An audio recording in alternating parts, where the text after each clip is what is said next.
Hello, everybody. Happy Wednesday. Welcome to ItsKim Live. I am ItsKim, and if you have not been here before, hi, welcome. This is my show. I'm a pop culture commentator, and I like to talk about things that I care about. I am a huge fan of Britney Spears, so she comes up quite often on this channel, but I also love to talk about other pop culture stories and psychology, mental health, all that good stuff. And we have a beautiful community here that are named the Space Angels. I love my Space Angels. Hello to all of you today. We have a great time here. Show normally goes like this: we talk about the main topic, we have a halftime where we just kind of chill, talk as a community, and then we have a section called What the What, which is usually we react to something from the internet, something funny like a Reddit thing, or sometimes something really wild, something crazy. We just have a good time, and it's kind of one of those things that we can do regardless of the news, that we all come together. So even if you're not super into the main news story of the day, there's something here for you. If you're watching on the replay, hi replay crew, it's good to see you. Please look at the timestamps below, and you can jump around to the part of the stream that you would like to be a part of. So yes, hello everybody. Please remember to like, subscribe, all that good stuff.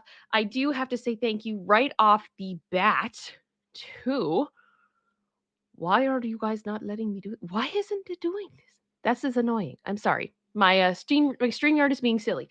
I do want to say thank you right off the bat to Shauna, who sent me a PayPal this morning. Thank you very much for your support. It is incredible, and I very much appreciate it. And also, thank you so much to General Scott starting off the gifted memberships today. We love to do that here. Thank you so much, Scott, for your support, and welcome to the new Space Angels who have joined. Well, you guys, this is a show today. I got to tell you, I was very surprised getting ready for this show. Obviously, we have our main topic. We're going to be talking today about Britney Spears' father and the situation that has unfolded in the recent days, but also about an hour or so ago, maybe 2 hours now.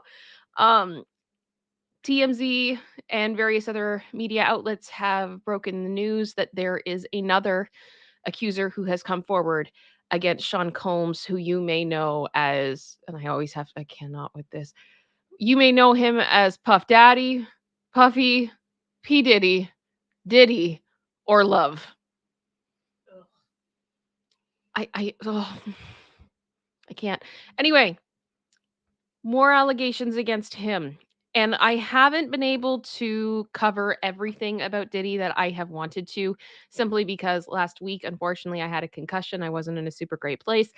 And we weren't able to keep up with everything. But I can tell you guys that the allegations we have not talked about on this channel are awful. And it is getting to a point now where there are many people separate from survivors who are calling out Diddy on very questionable and horrible behavior that they have seen. This is not, I don't personally feel like this is a witch hunt. The evidence is climbing and it's not good. So, we're going to talk about the new accuser today. And hi, YouTube human reviewer. As always, when it comes to your terms and conditions, no. I'm trying. I think it's important to talk about these things, especially as a survivor myself. But please know, YouTube human reviewer, I am doing my best to make sure that we respect the guidelines on this platform. And also to the survivors I have in the chat, please know that I'm going to do my best to talk about this in a way that hopefully won't be as triggering. I have censored the heck out of it, which I hate doing, but it is what it is. And just know that if you're struggling today, which is it's okay if you are. It's okay if you're having a hard time with all of this. It's hard to see this stuff constantly and to see it be news and to have it in your face all the time. Please know that you are not alone, that it bothers me too. It affects me too. And we have a link in the description, as well as I'm sure I know Linda's got it. There will be a link shared in the chat as well, for international links for help if you need it. Please don't be ashamed to do that ever. We are all. I like to think, and we've built a community here that is very understanding, and very loving and very compassionate and empathetic. And I strive for that here.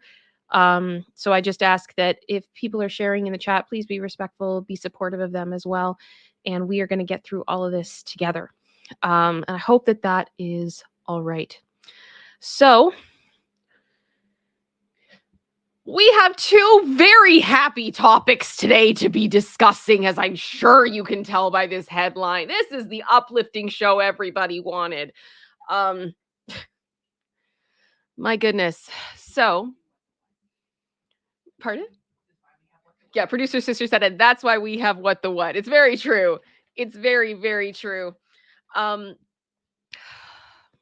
okay.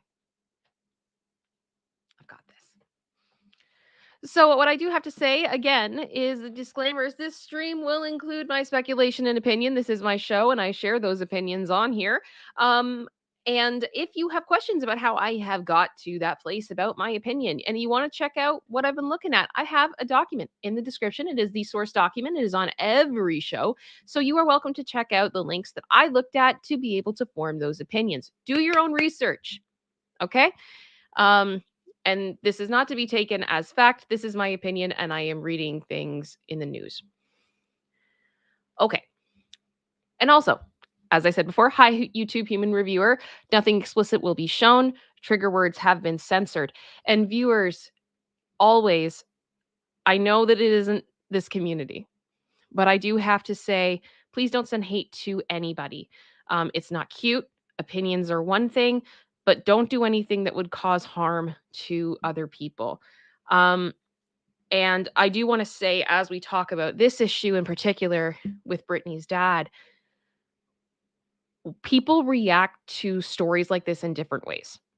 And we all have our history, we all have our trauma, and those things really shape our reactions to things. And I have seen the internet split on the way that they have reacted to this. And I will share my opinion once we've gone through the article and everything else. But I ask you to please keep the chat comments respectful and understanding that we may feel differently about this issue, but ultimately our feelings are valid. And I just ask for respect and compassion and all that type of stuff. So here we go.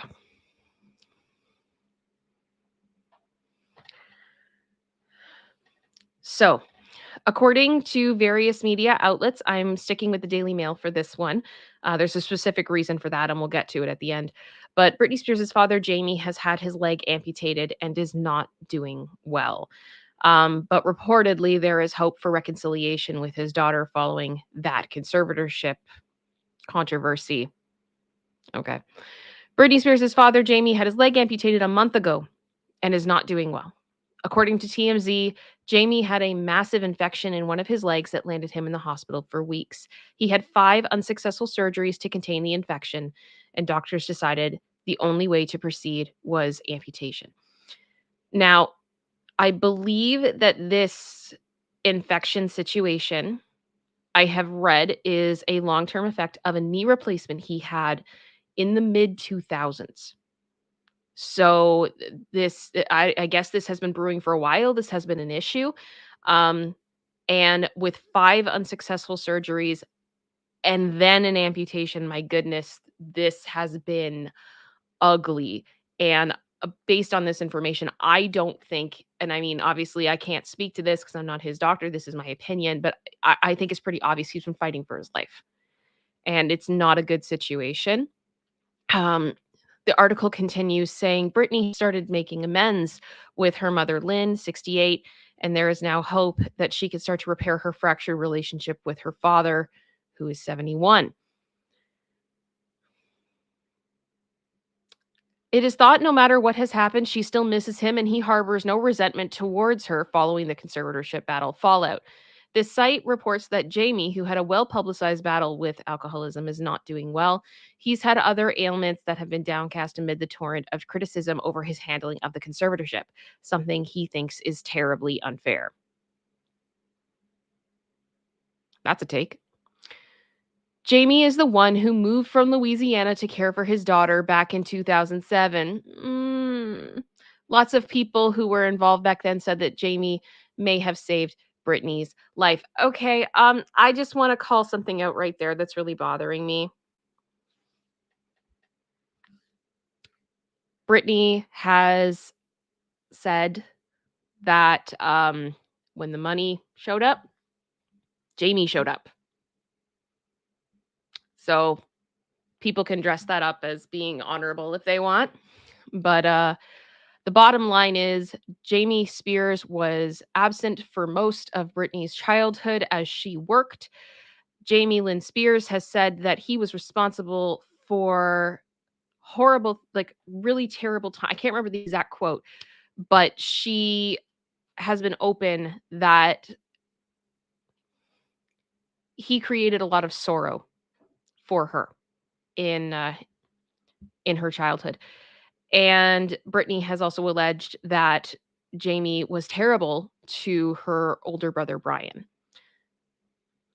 and that they had a pretty messy relationship. There's also a huge amount of family background to do with the Spears family, and I will say dysfunction. We actually had a members only stream about that specifically because there was no way that I could talk about all of that without upsetting YouTube. And it's ugly. It is dark. It is definitely not an easy thing to read through. There's a lot of issues here. And I think painting this as a Jamie Spears was the knight in shining armor dialogue is absolutely ridiculous. It's ridiculous. So we're going to keep going. It's not clear whether reestablishing a relationship with her father would have an impact on the legal action, which is currently ongoing over allegations of over the conservatorship. Mail Online has contacted a spokesperson for Britney Spears for comment. Back in October, the DailyMail.com exclusively revealed that Jamie was back living with his youngest daughter, Jamie-Lynn, at her newly built home in Louisiana after another failed stint at rehab for alcoholism. Jamie, whose lengthy battle, I'm going to say with alcohol, was first detailed by his ex-wife, Lynne, in her 2008 book, Through the Storm, left rehab in July after completing a 30-day program, according to the Spears Family Insider, who claims that the father of three has since struggled to stay sober. Britney's father has been living in a guest house at Jamie-Lynn's property in Hammond, Louisiana, with her husband, Jamie Watson, and their daughters, Ivy, who's 5, and Maddie, who's 15, a source shared, adding that his drinking has sparked serious concern among his family members. And this was a big deal because we cannot forget that a number of years ago, Kevin Federline went to court and got a restraining order against Jamie Spears for, I'm going to say, attacking one of his sons, one of Britney's sons. Again, another thing that I have said in the past when we've talked about Kevin Federline, all of a sudden being like, Jamie Spears isn't a bad guy. Well, he was bad enough that you felt you needed a restraining order to keep him away from your child. So the flip-flopping here is very interesting. I'm hearing things and I'm seeing other things. Behavior for me is more important than what is said. What is done is real. What is said can be a lie. So, yeah, that's why people were upset that Jamie was then living with 2 of his grandchildren after not being able to stay sober after rehab. And I understand those criticisms, and I think that they are valid. And reportedly, Britney was furious. And I would believe it. Jamie just got out of rehab, but he's already drinking again, which worries Lynne and Jamie-Lynn, they said. He himself revealed in December 2022 that he had moved in with his younger daughter, Jamie-Lynn, during an interview with the Mail on Sunday, although at the time he blamed the decision on health problems. In 2008, Jamie took complete control of Britney's life when he became her conservator following a mental breakdown at her home on Mulholland Drive in Beverly Hills, California. Which, if you have questions about how all of that went down, I highly recommend reading her book because it's a fascinating, chain of events that ended us here, and there's a lot more to dig into on that front as well. In 2014, Britney told the judge that that presided over her conservatorship that she suspected her dad was drinking again, and his attorney denied this at the time. Keeping in mind that Britney had to regularly be tested for substances and chemicals, I'm going to say, and wasn't allowed to partake in any drinks, I will put. So she was constantly being scrutinized and tested to make sure that she was clean and sober. He, however, did not have to prove any of that whatsoever. So, yeah. Jamie suffered a serious health scare in 2018 when his colon ruptured. The condition can be caused by years of alcohol consumption, according to the World Journal of Emergency Surgery. The Toxic singer canceled her second residency in Las Vegas, Domination, to care for her father. But in a court deposition in 2021, Britney alleged that Jamie forced her to say she was pulling the plug on Domination to care for him, as she detailed the horrific abuse that she was forced to endure during her 13-year conservatorship. Britney told the court that her father had admitted her to a mental health facility against her will as retaliation for voicing opinions during dress rehearsals about canceling the residency. Britney stated she didn't want to ever go over there, referring to the mental health facility, which saw her undergo extreme treatment methods generally used on those with severe mental health issues. I remember calling my dad on the phone and crying, and he said, "You have to listen to the doctors. I can't help you now." The pop princess, she told the court. Pop princess also claimed that her father told her if she ever challenged the treatment option he chose, she would lose the battle. In court documents filed by Britney's attorney, Matthew Rosengart, who was instrumental in getting the star free from the conservatorship, Jamie was referred to as an alcoholic gambling addict. Britney has not spoken to or seen her dad since the conservatorship ended in November of 2021. The latest news comes after it was revealed Britney's mother, Lynne, is trying to get closer to her daughter after the relationship cratered in the wake of the dissolution of the conservatorship. After recently reuniting with Britney for her 42nd birthday, she's really making an effort to be in Britney's life, a source told People on Monday. Her mom does love her. There's no doubt about that, the insider said. However, they've noted that things between the two were complicated because Britney can be very stubborn. Lynne was trying to surmount that obstacle by being very apologetic to her daughter as she goes through a divorce from her husband, Sam Asghari. And this is why I wanted to keep the Daily Mail article in here. You guys ready for this? They added that Lynne also takes full blame for the rift that developed between the two of them. Can we get some applause up in here? Can we get some applause?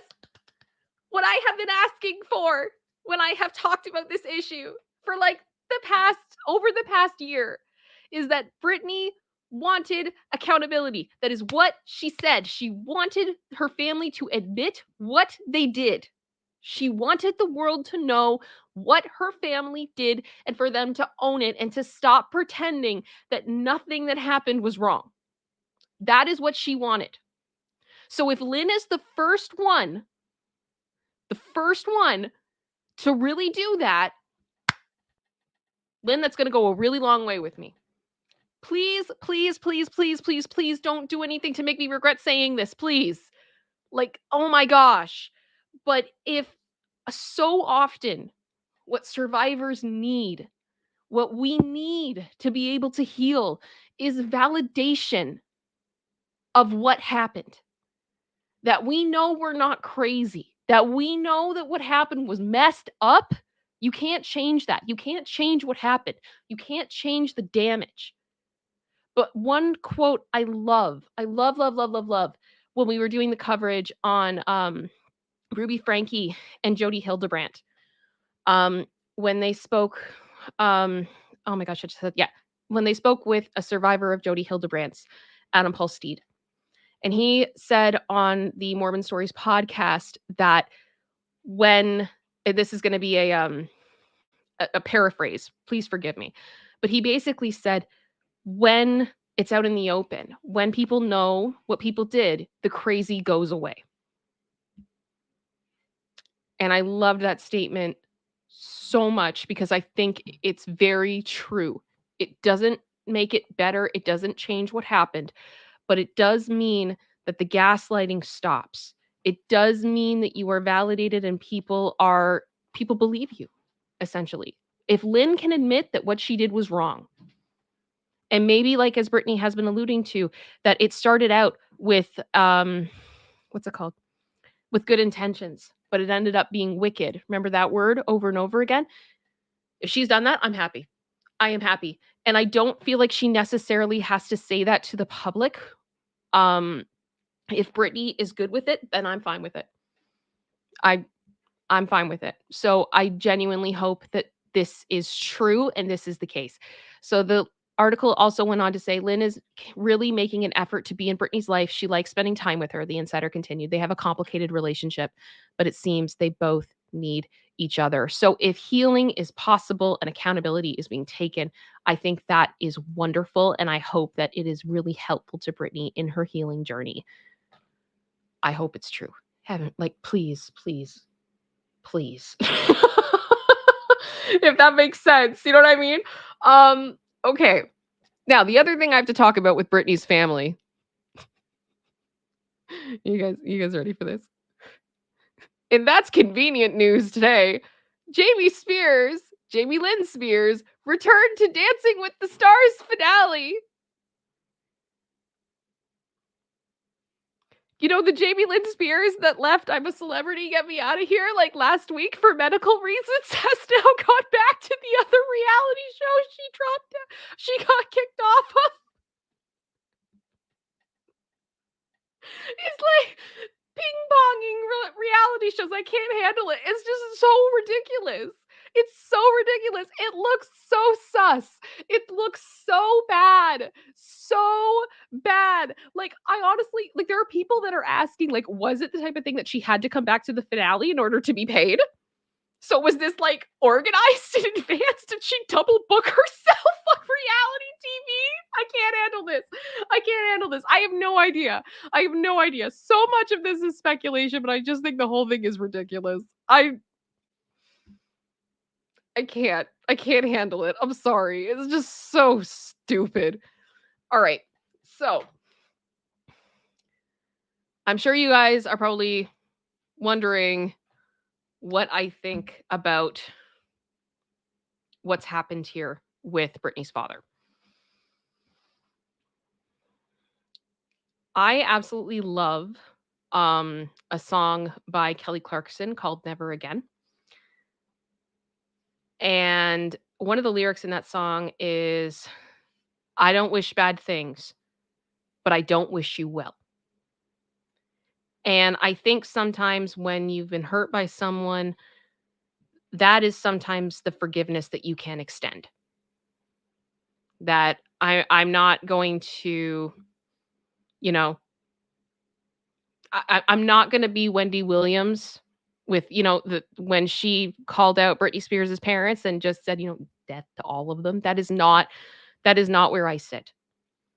Because quite bluntly, I would much rather have Mr. Spears have to answer for his crimes in court. That's how I feel. Right?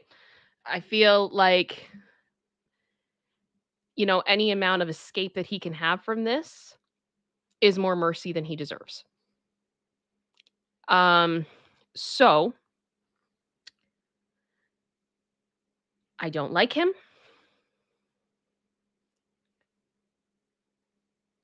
I understand Britney trying to find compassion for her family and whatever she needs to do.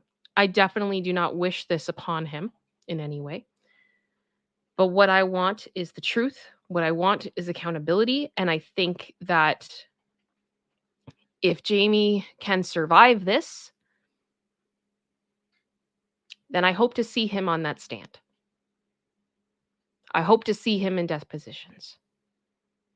And I hope that he gets to a place where he can admit that things were wrong. Part of the issue here that I have with him is that it has been reported that he doesn't believe he has done anything wrong. Yet, and I haven't been able to completely verify this, I did see that reportedly there was a court document that said that Matthew Rosengart has Jamie Spears saying under oath that he put surveillance in Britney's room.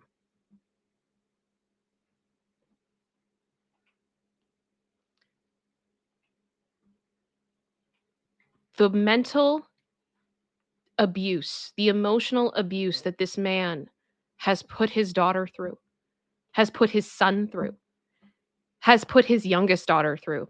I'm going to group Jamie-Lynn in there too, because she's had to deal with it as well. Not to mention the abuse that Lynne also suffered at his hands. I can't look at him with sympathy, and I also can't accept him being like, basically, I'm blameless. Really? Because quite bluntly, none of us are blameless. None of us have been perfect, like cast the first stone. I totally get it. But to say that, you did nothing wrong, and any criticism of how you handled this conservatorship, which was unconstitutional, by the way, is unfair. Like, you might have been able to gaslight Britney for years, but you're not gaslighting me. Because the facts are the facts. Period. So I hope that Britney is doing okay. I hope for a speedy recovery for Mr. Spears so he can be held accountable. That's my hope. I also would say, I know there have been a couple of outlets who are reporting that Britney is open to, reconciliation and having her father come back into her life, and that they're all going to be kumbaya and whatever. The sources that is coming from, in my opinion, have traditionally been what some Britney fans refer to as Team Con. Meaning that it might be true based on someone's opinion. But until I hear that from Britney herself, I don't believe that for anything. There's a quote from page 6 when they've reached out to a representative of Britney's who has said she's on a healing journey, but reconciliation for the two of them is not in the cards. That was what page 6 said. So we have conflicting information on those two fronts. We will see what happens. Yeah. So that's how I feel about that. And I hope that all makes sense. And I am going to take down the visuals here for a second and interact with you guys before we move into the next main topic. I'd love to hear what you guys think about this situation. Again, we need to keep it respectful, and we can talk about it. But Wendy K just said healing looks very different for many people. Oh, 100%. 100%. Right? I think forgiveness, I think healing, I think all of those things look different depending on the person and depending on the situation. So 100%.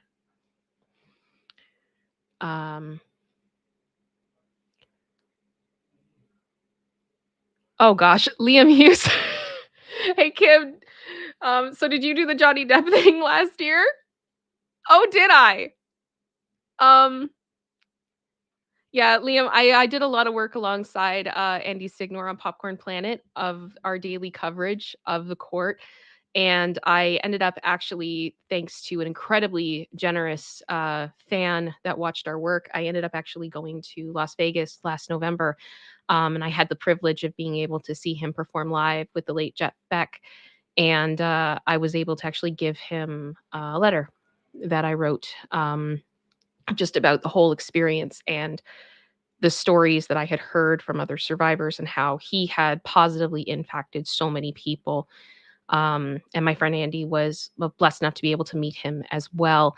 And then later on, some of Andy's footage got, in my opinion, stolen by a certain documentary. So I'm not only did I cover it, I'm in the freaking documentary on Netflix. Laughing about poop in a bed. My legacy, y'all. My parents are so proud. You know what, honestly, the funniest thing was about that whole thing was that I didn't say anything. I didn't say anything because I knew there was a lot of footage that was used in that documentary that was used without permission amongst creators. And also, I kind of got used to, I mean, the media had an opinion and they stuck with it, right, through the whole trial. And as I've said before, the I was very undecided about where I sat on the case when it started. I and that I have, and I was very open about that. But I did look at, the case itself in Fairfax, but I also did follow the UK case. I did my research on that.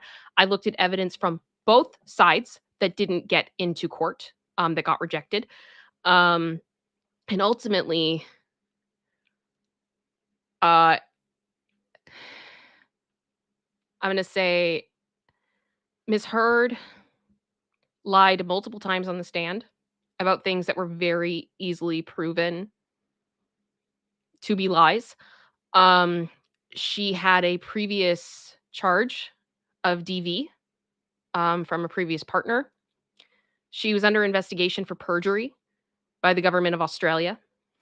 And part of the reason why the UK trial um, the judge decided to believe Amber was partially to do with the finances that we then found out she didn't actually do what she said she did. So after a while, when you start to look at everything and pull it apart, it becomes pretty obvious that she was not being truthful. And that to me was where I landed. Um, and I was very frustrated that a lot of people chose to not look at the evidence and not look at the reality of what was going on. Um, and I just kind of stopped caring what the mass media was saying at the time. So I didn't say anything to anybody about that documentary or whatever. But my favorite I literally got a text message from my therapist, from my psychologist, and she took a picture of me on her TV in her living room, and she was like, "Oh my gosh! Oh my gosh!"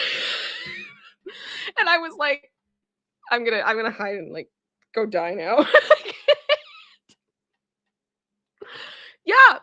Yeah, so like I really haven't addressed it at all. I just don't talk about it. And ultimately for me, the most important thing about that whole thing was that I had so many messages from survivors, particularly the last week of trial, that just felt like Johnny had so much more evidence than they ever did.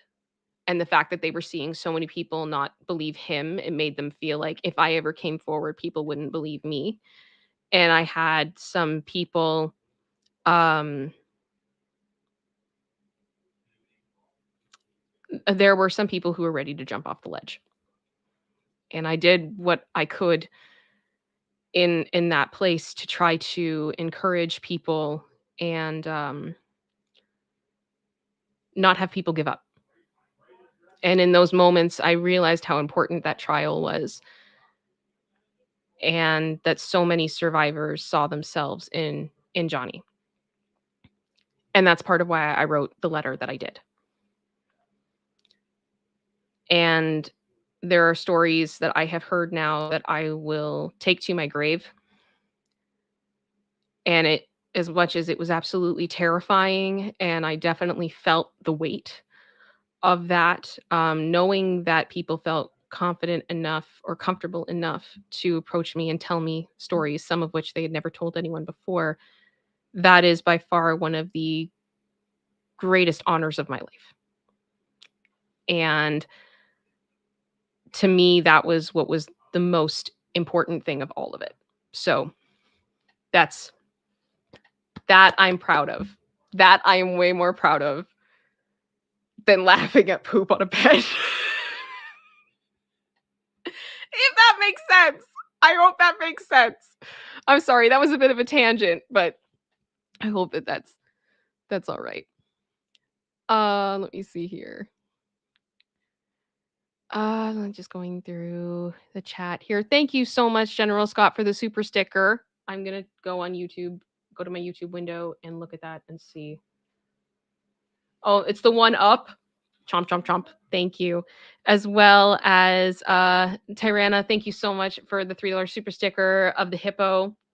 I don't know what he's doing. I feel like he's about to like do like an epic dance video or something. But I like it. I like it. Thank you so much. I really appreciate the support, guys. It means a lot. Jen, in my opinion, they stole it too. Yeah, I guess we'll see. Discovery's happening right now, so I guess we'll find out later on. So the way that turned into a whole thing I was never expecting. My gosh, it's just absolutely wild. Let me see.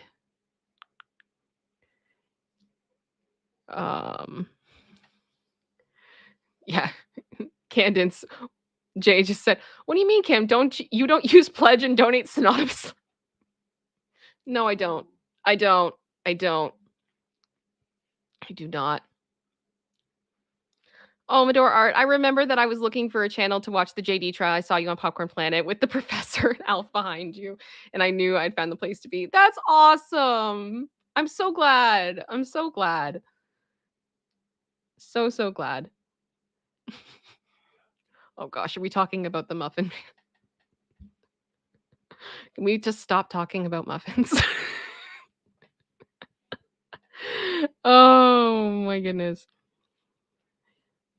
Well, thank you. iCaster said your coverage on the Johnny Depp trial with Popcorn Planet was stellar. I really appreciated you guys covering so closely, fairly, and honestly. I mean, and to be honest with you guys, it was a team. It was a team. It was a lot of people that really put a lot of work into what they were doing. I mean, Linda and I did a lot with the administrative side of things, and Linda did incredible amounts of work. Robin Redbreast, who's been in here a few times, did a good amount of work as well. We all worked together, and I think we had a great team. We had amazing editors that volunteered their time as well. And producing alongside them was amazing. It took a village. It took a village. And I love sometimes when people are like, I wish you guys went more in depth with these things like you did with the Depp trial. I'm like, guys, guys. I took naps on this floor when I could because I was not sleeping through the whole time. It was so much work. So much work. So, yeah. Carbonite Stardust said, your channels gave me a community and freedom I've never had before. I have to be thankful for the trial for that. I'm so glad. I'm so glad. It's amazing to see the community. It's just so crazy. Chris Barber, I knew he was innocent right at the beginning. I think the thing was for me that when Johnny took the stand, he had absolutely no problem with admitting when he was wrong. He had absolutely no problem admitting, like, I'm embarrassed for my behavior. I'm embarrassed for what I said in the text messages. I understand that people won't understand, but I would, that's how I felt. And he apologized for that. He admitted to the addictions he was battling. He admitted his trauma. He admitted so many things that I think a lot of us would have been very scared to stand in front of a jury and just say. And he did, but when Amber was on the stand, there was very little admission of any fault on her part. And to me, that always speaks volumes. It was a lot. Oh, thank you, Hen Solo Chicken, for the super sticker. I will take a look at it. I'm going. Hoip! Hoip! Thank you so much. Linda, we had a good time, despite the stress. The accuracy! Oh, gosh. Oh, my goodness.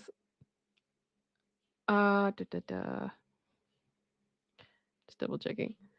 Jen 7867. Yes, he had to admit a lot of stuff like black humor, tax addiction, not always doing the right thing. He was so honest, and I respect someone who is that honest so much. Yep. Yep. Yep. And it was also just that a lot of it was adding up. Like it made sense. The timeline made sense. Other things didn't. So I think that's interesting. Alrighty. Well, I think we are caught up in the chat. And I guess we can move on to the next topic. So again, I'm going to give trigger warnings here. We are going to be getting into a number of things. And to be clear, we're going to be talking about SA, arguably CSA. It'll depend on the laws. R, GR, ST. I hate having to use the censor words, but if you're not familiar with this, I can't say certain words on this platform without being penalized. So this is why we do the code words, to be respectful of the community guidelines of this platform.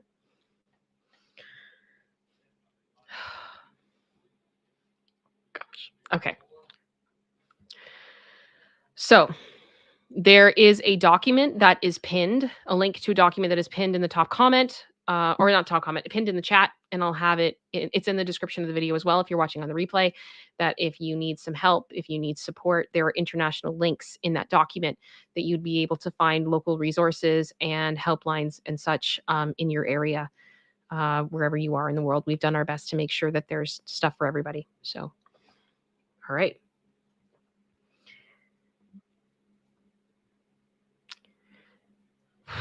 I am going to stop looking at the chat, just so you guys know, so I can give my full attention to this.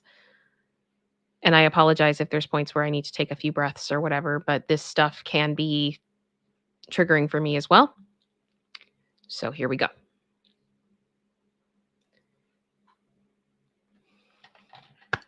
So Diddy has a new SA lawsuit. The accuser was 17 at the time, and she claims that she was what I'm going to call GR'd. Diddy has just been hit with a slew of new heinous allegations from an anonymous accuser. She's being referred to in the suit as Jane Doe, who says she was still in high school when he and others ST'd her and GR'd her. Now, the lawsuit document has come out. It is in my doc. You can see it. It's in the Daily Mail. The Daily Mail has it in a window in their article that you can see, and you can go through it all if you so choose. But what I've decided to do is, opposed to using a TMZ article or a Daily Mail article, we're just going to look at the legal document. We're going to look at a part of the legal document to summarize what she is alleging, so you are aware of what she is alleging. I do have to stress that Sean Combs or Diddy or whatever we want to call, I'm going to call him Sean Combs from here on out. This is ridiculous. He's too many names. He has denied this. He basically had a very loaded statement being like, enough is enough. This is a cash grab. They're, coming after me and everything else. Now, for those of you that aren't familiar with this situation, this is, I believe, the fourth or the fifth person to come forward. And there have been rumors about his conduct for decades. for decades. And it hasn't just been the accusers. There's been a lot of people in hip hop that have basically been like, there's something up. There's something weird. This dude's a weird one. 50 Cent, for example, has been very vocal about this, that there's something up, that something's not right. And he also has a really bad reputation within the industry for the way that he has treated the artists that have been under his label, business practices, etc. And part of what was so big about the first allegations that came forward from his ex-girlfriend Cassie, which has now been settled out of court, and it was settled in like record roadrunner timing. And I know that settlement doesn't mean that somebody's completely guilty, but I mean, it didn't look good, guys. It did not look good. Prior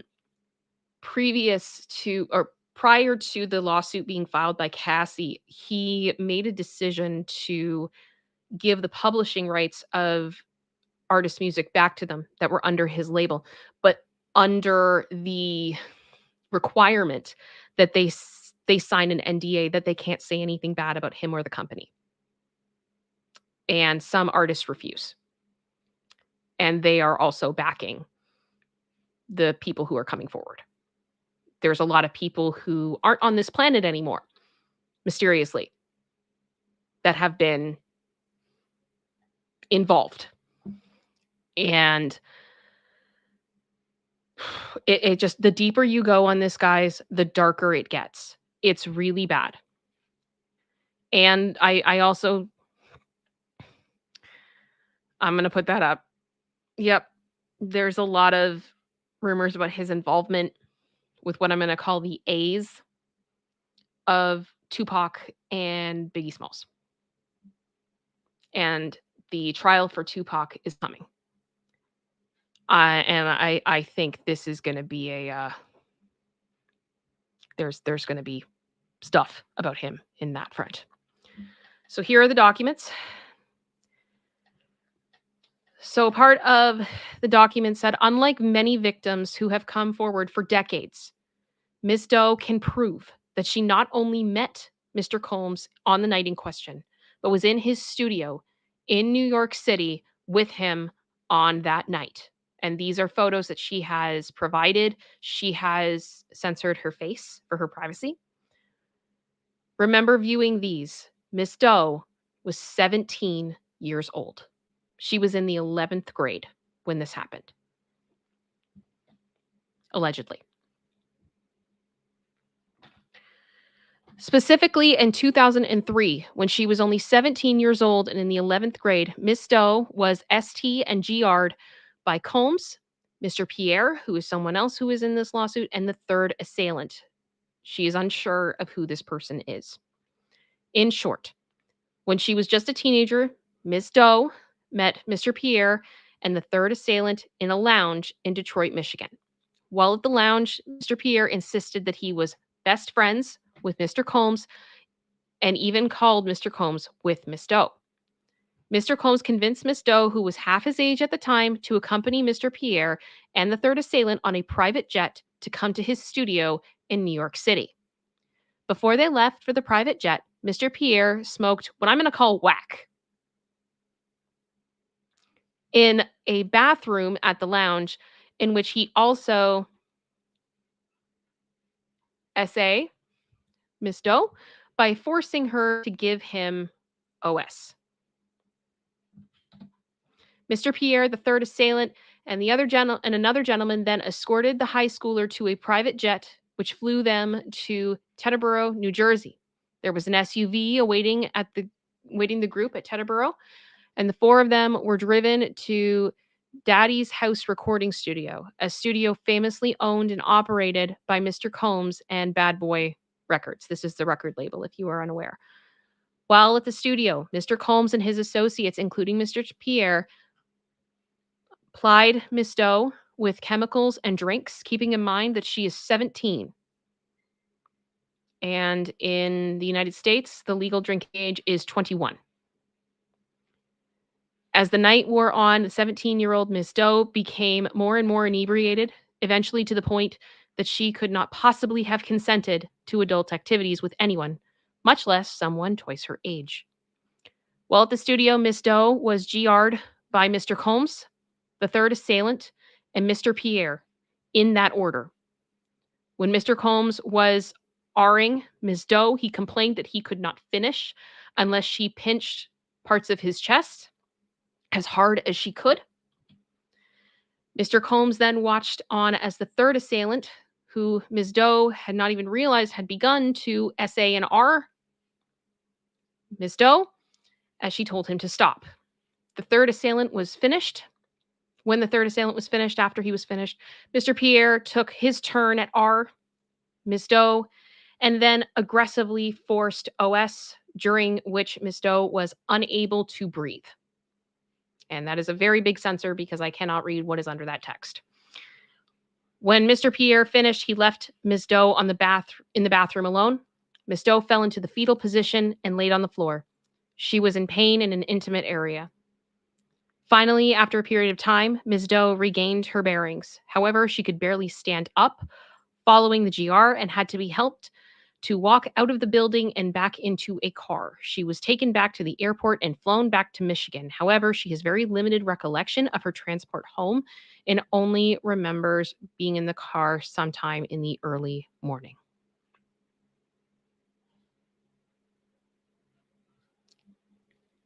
And that's what we're dealing with.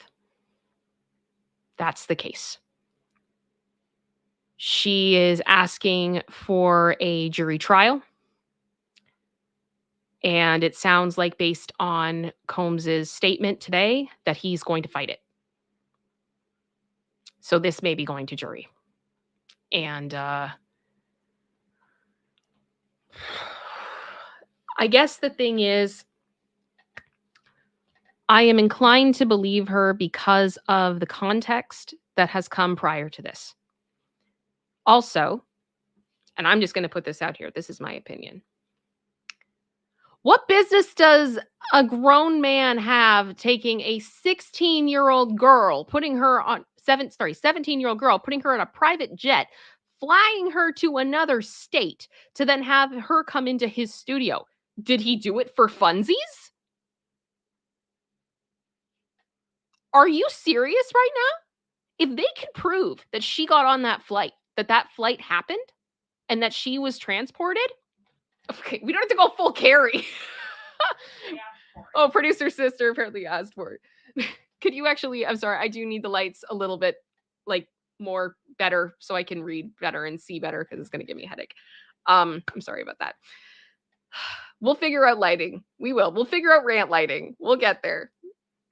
I love it. Red light, Kim rant. No. Okay, so, but seriously, what does a grown man, like, why would you do that? Please explain to me what the reason would be that you would just, a girl that you met your friend met in a bar, like in a lounge or whatever it was, we just met you. Let's get on a plane and go. I mean, I'm just gonna say Occam's razor here, okay? Like, this is ridiculous, and I don't want to hear it.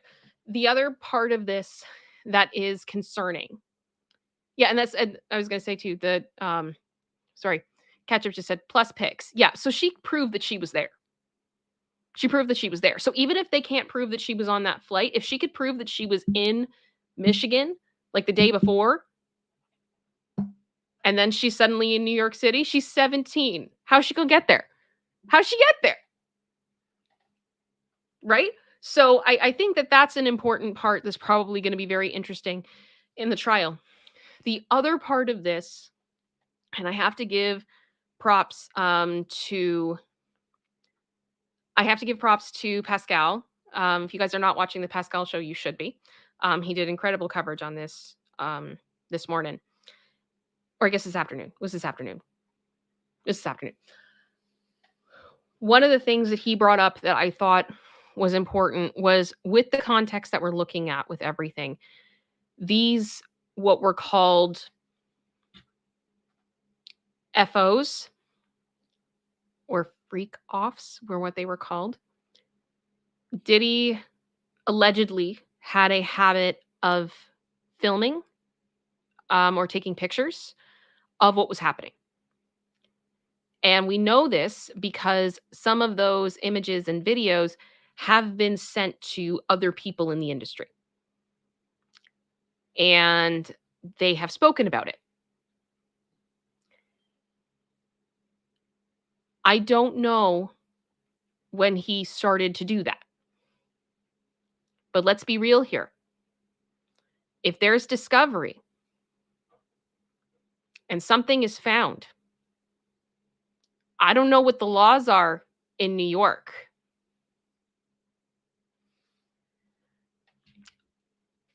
But if there was something, he may have produced a type of content he was not expecting. And at that point, we may be looking at a very interesting lawsuit. And I hope you guys understand what I'm saying on that front. Discovery is going to be fun. That's all I'm going to say. So that is the Diddy update for today. I'm going to be taking a look at the chat now. You can sound off, share your opinion. We can talk about it. We'll have a little halftime, and then we can go into the What the Wut, which I think is much needed today because I'm sorry this hasn't been a particularly uplifting stream, but it'd be what it be. It'd be what it be. KDR94, Kim Rant Fund, and thanks, producer sister. I lulled. She's been a member for 5 months. Thank you so much, KDR94. Your support is always felt on this channel. We love you. Thank you so much for being a member. We really do appreciate it. And you make us laugh a lot. In all honesty, you do. Yeah, DVD, I'm just going to put that up on the screen. We don't know. We don't know. We don't know. Oh my goodness. But yes, Mandalorian. Yep. Knuckin' Futs. Oh my goodness. Yeah. Gen Z just said, good thing J-Lo didn't marry him. I would love to know, like,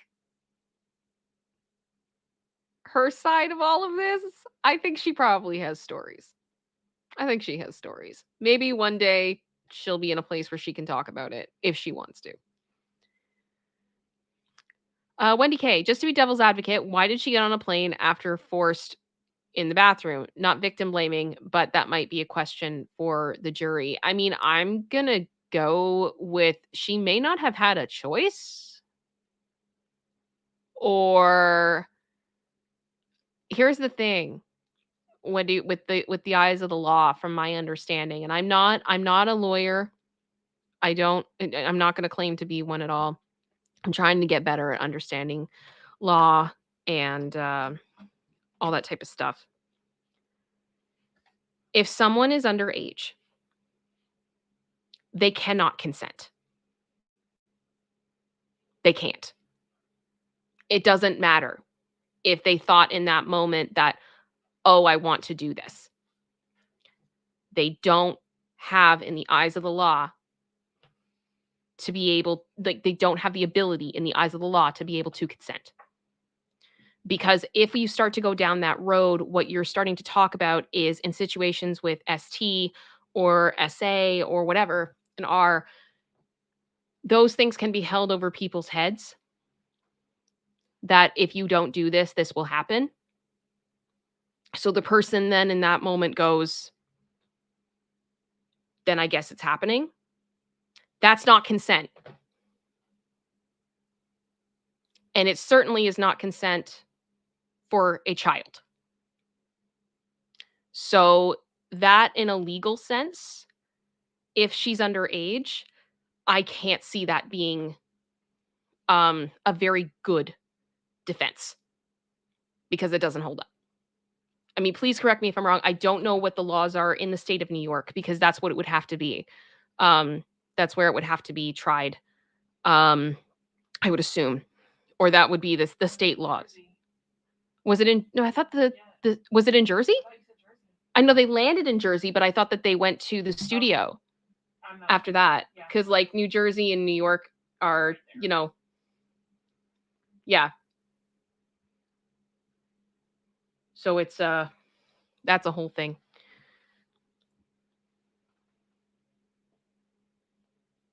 Yeah. Let me see here. Yeah. Mandalorian, she's 17, probably scared for her life. Yep. I know there are some people asking where the parents are. I don't know where the parents are. I don't. But that will probably be a part of it. But that whatever neglect, even potentially that the parents did, that doesn't change the fact that what happened was illegal and not okay. So I feel like it's when people ask that, or if the defense is going to ask that, for example, you know, it's a to me it's a straw man argument at that point. It's a distraction because it's distracting from what the actual charges are, or what the and not charges because this is civil, but you know what I'm saying, what the actual allegations are, for lack of a better term. Yeah. DVD also, if they had given her substances by then, she might not have been in complete control of herself. I agree. KDR's 94. Yep. Brains are not fully developed yet. King Bob is saying the age of consent is 17. New Jersey is 16. So this is where it's going to be a bit fuzzy. We'll see. But still, I stand by the whole, like, what's a 30-something-year-old man doing putting a 17-year-old on a private jet because his friend met her at a lounge? Make that make sense, because it's not going to. It's just, ugh. Yeah.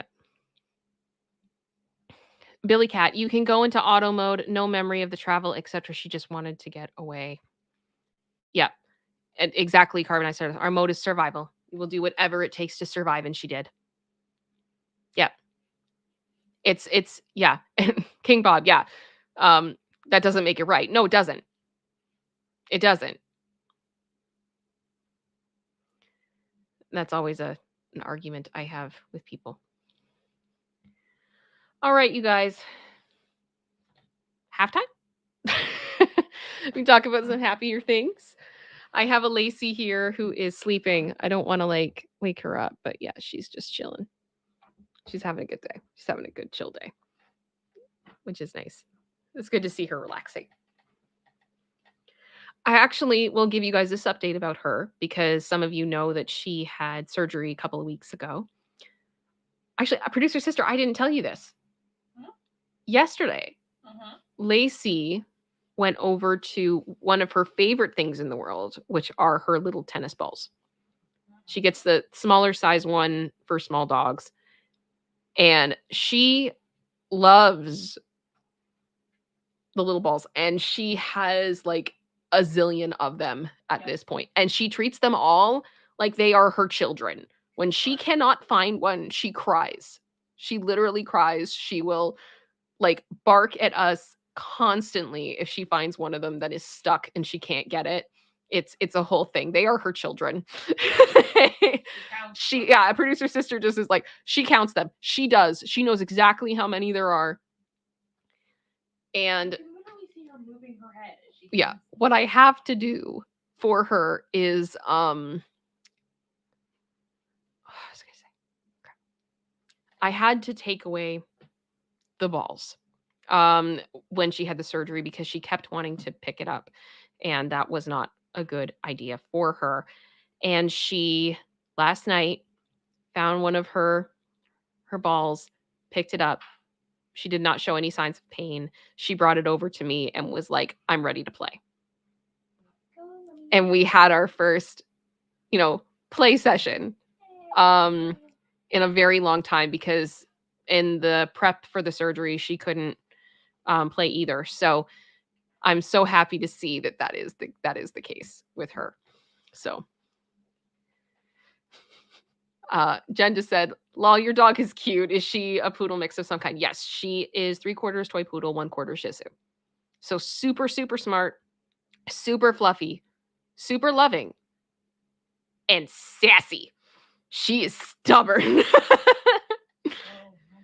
So much sass. She's the sassiest dog I've ever met, and I love it. I love it. I love it. Love it. Shay, I'm sorry. I love that you're Shay Rosa. I know you said not the balls. I immediately read that like Khloe Kardashian being like, not the balls. So thank you for making me laugh on that front. What is happening in the chat? At producer sister, do you and Kim go to Costco? Have you ever tried any of the meatballs? If you do make them, I hope you like them.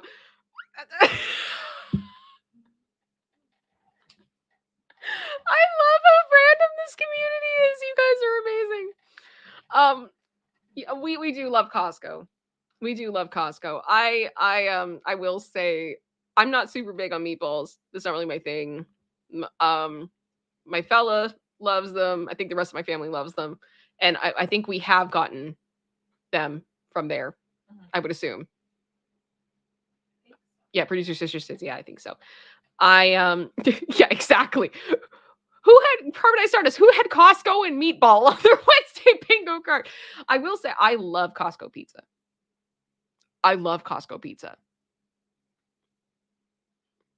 If Uber Eats delivered Costco pizza, I would probably be 20 pounds heavier than I am right now. I am thankful sometimes that I am cut off from being able to get that delivered to me. Because I can't help myself. It's so good. KDR74. Well, the members only stream was way crazier. Oh gosh. True story. The John Daker. That's Amori.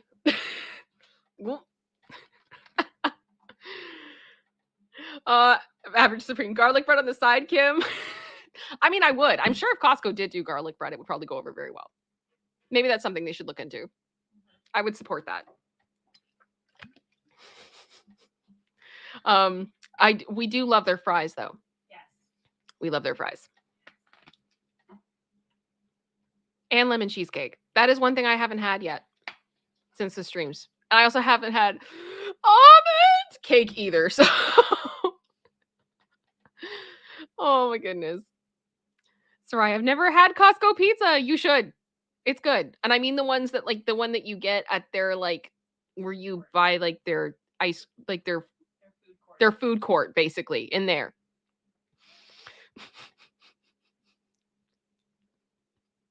Carbonized, I can't. When the fruit hits your eye like cruise control made you cry, that's Amori. Oh. How okay, put a 1th in the chat if you were in the members only chat or the members only stream and you saw the John Daker that's Amori. Because I was very nervous to share that, but I don't believe any of that got claimed. I think I got through that one okay. I didn't have an issue. I don't even know. Like, you know what? Honestly, I feel like if I did get claimed, I would be like, can I talk to the copyright holder of this, please? I have questions. I have so many questions. Take the monetization. That's fine. Take the ad revenue. I don't care. What happened? How did we get here? How did we get here? Oh. I don't know, guys. For palate cleanser, should we do John Daker? Should we? Should we?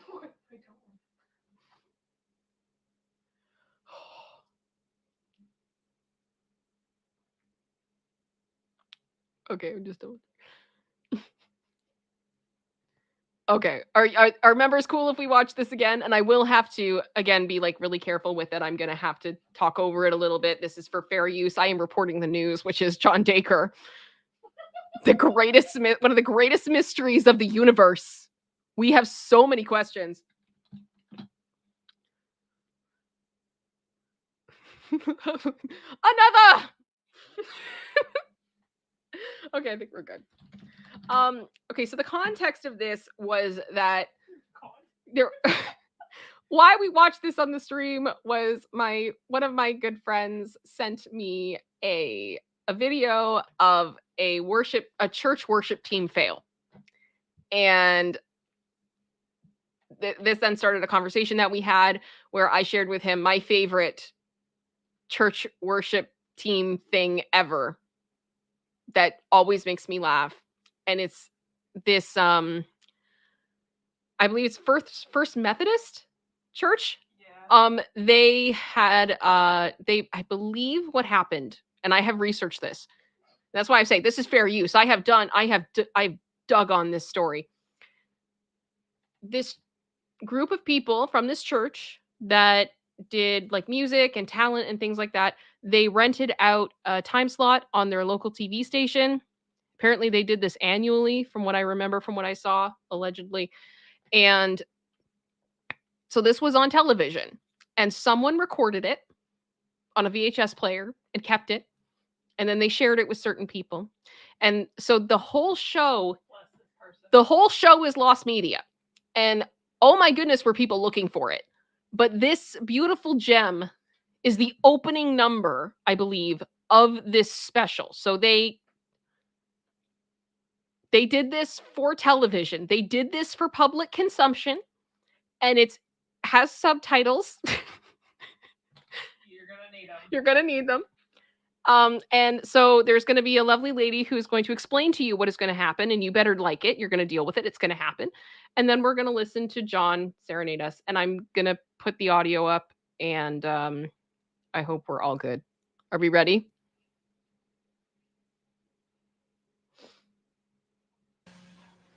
This has been a nice time for me.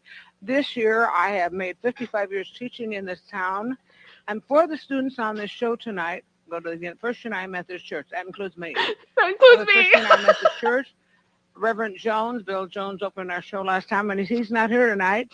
So John Daker's here. John Bob Daker. Spencer, Michelle Casey, and I all go to First United Methodist Church. First United Methodist Church. You got to remember, this is where they're very from. Popular nowadays, and it's Christ the Lord is risen today, and he's going to do Amora too. Okay. Okay. This is happening. Okay.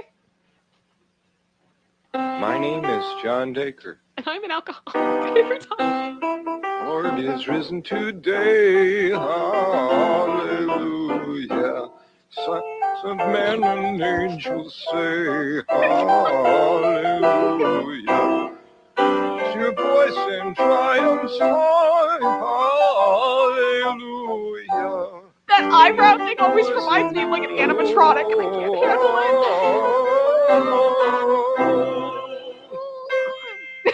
When the moon hits your eye like a big pizza pie, that's amore. Mashup of legends. Iconic. Amore. Glory. Bells will ring, ting-a-ling-ling, ting-a-ling-ling, and the bell ring, amore.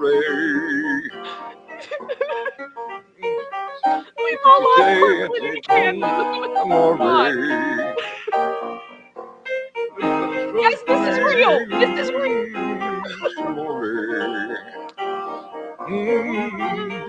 Shines. You're in love, and you know that you feel some more to me, but you see back in old Napoli. Eyebrows again. That's amore. Yep. That's what it is.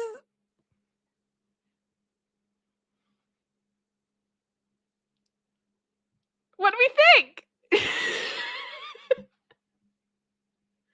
that not like iconic? Like, it's just the most bizarre. I can't. Like.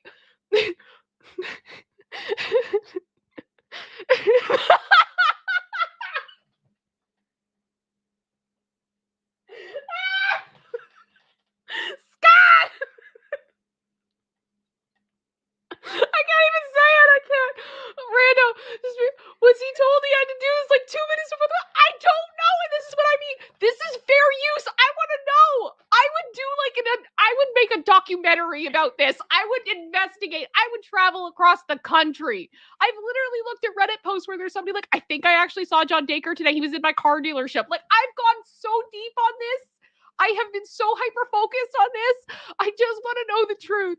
I want to know the truth because I want to believe all the rumors so bad, but it's so hard. I do believe, though, the lady who introduced the thing, I believe she has passed away. So, rest in peace. It's so funny. It's so funny. Oh. Yeah, it never gets old. I cry laughing so hard every time. It's still funny. I've watched this like 100 times and I'm still laughing. To me, it's always the ooh, the noises, and then the eyebrow. It's like, it looks so mechanical, and it's like, why is this even happening? It just reminds me of the Country Bear Jamboree. Oh, I heard the Muppets. Oh, Did that song. oh gosh. Oh. Doesn't it seem like he and his best friend Johnny Walker were hanging out the night before? I don't know. They could have been. Oh, they could have been. Oh, Jules! Jules, you just came in? No! Okay, Jules, I love you so much. Please rewind to when we watch the video. Watch that and then come and join us back. You have to know the context of what we are talking about right now. I cannot explain this to you. Quickly. Oh my goodness. Yeah, I'm dead. I can't stop laughing. Oh gosh, I'm crying. I have no words. Betty. Oh. Oh my gosh, Kimberly. I love Costco pizza. We eat it right after church. Sometimes my husband gets a large one and it wouldn't even fit in the refrigerator. There's only 2 of us. Crazy. I hope your worship was better than that. So to be like, when it's really bad worship, we go to Costco. We get pizza to help. Part of what was really funny about the member stream was I said something to the effect of that I have never been in a church where I've seen something that bad. And then producer sister was like, yes, you have. And I muted it because I didn't want you guys to hear, because I don't want to call anybody out, right? Or embarrass anybody. And she reminded me of 3 instances that were equally as bad. And I had blocked them from my memory. Oh gosh.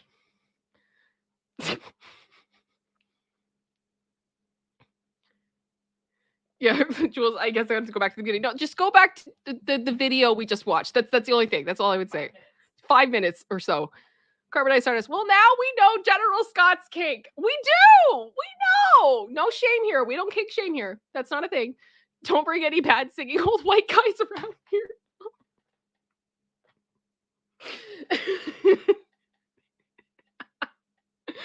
Oh my gosh. Average Supreme, he really thought he did something there. He did. They all did. They all did. I mean, they did make something. They made something glorious. Let's be real. Oh, Katie Artist. Yes, make a doc. Wouldn't that be funny? This is my investigative journalism. We're going to find John Daker. Oh gosh. Billy Cat. The pianist was 3 sheets to the wind. Honestly, though, I think she actually stuck on it, though. Like, she kept going. In all fairness. I've always been very distracted by John, to be honest. To me, the pianist steals the show at the beginning when she basically tells you this is what's going to happen and you're going to like it. Oh, Melissa Smith, the moment he realized he sounded better in the shower. Oh my gosh. Oh. Okay. Will do. Okay, Jules. I'll be watching for you to come back because I want to know your opinion. Oh, hi, Wancho. I see Wancho in here. I'm trying to catch up on everything. Oh my gosh. We go almost every week. I don't blame you. I would too. I would too. Maurice.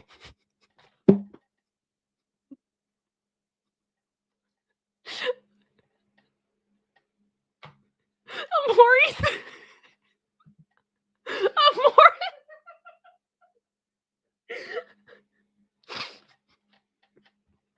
You know what the funny thing is? I feel like that actually sounds like something like kind of edgy and kind of cool, but we know it's a joke.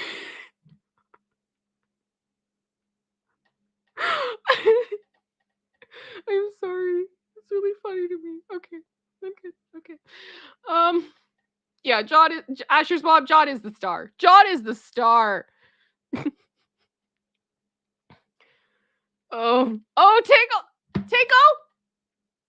We just watched John Daker. I can't remember if you were in our member stream before where we went over Britney's family and we had the palate cleanser. But if you didn't, I would strongly recommend, if you just want to go back like a few minutes, we just watched a video, you will love this. I really think you will. I think so. Oh. God, that's brilliant. I love you guys are all just like dying. Oh, Pearl Jan said maybe at the time he had insufficient funds. You ain't got no money. Woo. And was trying to get a singing career going. Insufficient. Didn't mean to hit it again. Sorry. Ooh. Oh my gosh. Where is it? Oh, Jen. Is that Jersey? Or is that federal?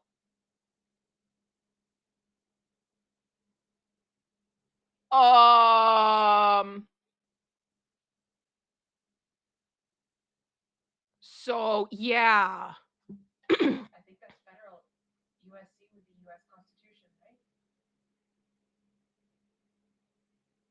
Oh, this is gonna get interesting. Oh, it's gonna get interesting. Whew, sorry. Okay, Tingle, I'm sorry. I think you will appreciate it, honestly. Scott, thanks. I'll be here all week. Tip your weights down. Try the fish. Oh my goodness. Try the Costco pizza. Yeah. Gonna make me take you to Costco tonight, aren't you? Yeah, DVD just said it says US, so I think it's federal. What? The charges just went up now? Like, has there been a development? Because I was under the impression that this was civil completely. If we've moved into criminal, this just got a lot more interesting.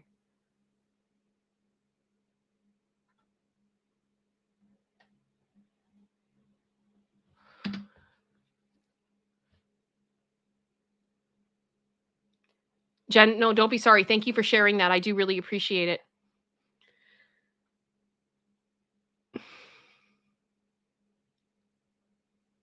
Yeah, this is... Cebu's good too. Cebu's good too. You guys are good.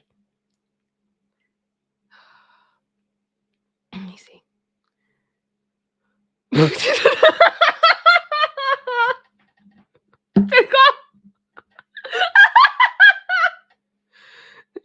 You're welcome.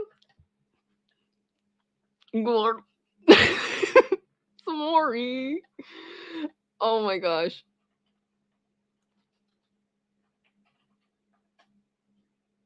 Okay.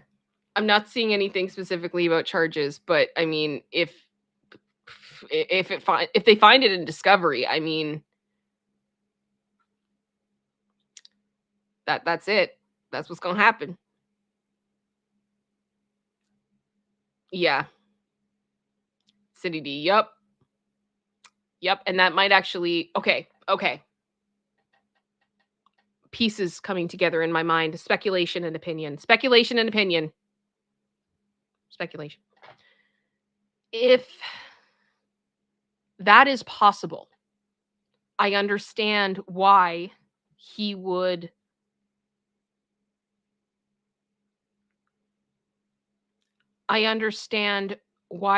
say he's going to fight it, because you wouldn't settle that if there is the potential for for criminal charges to be applied.